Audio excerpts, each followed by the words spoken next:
সবাইকে স্বাগত জানাচ্ছি আটলান্টা স্টেডিয়াম থেকে, যে স্টেডিয়াম বিশ্বকাপের ভেন্যু এবং বিশ্বকাপের সবচেয়ে দামি স্টেডিয়ামগুলোর একটি।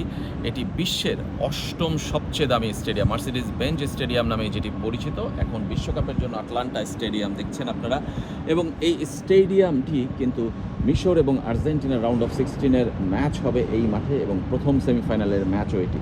এই স্টেডিয়াম আসলে একই সাথে আমেরিকান সকার এবং আমেরিকান ফুটবল দুটো খেলাই হয়।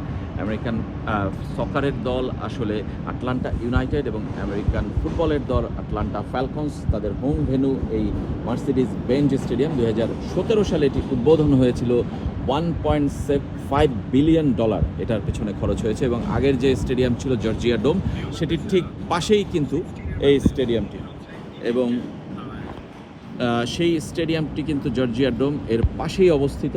এবং এই স্টেডিয়ামটি কিন্তু একদম ছাদে ঢাকা, এবং যখনই আসলে বৃষ্টি কিংবা রোদ কোনো কিছুতেই আসলে এটি এফেক্ট করে না। এবং দেখছেন আপনারা 360 ডিগ্রি এলইডি ডিসপ্লে, যেটা আসলে কিন্তু এই পৃথিবীতে আসলে খুব কম স্টেডিয়ামে আছে, এবং এই স্টেডিয়ামের বিশেষত্ব এটি।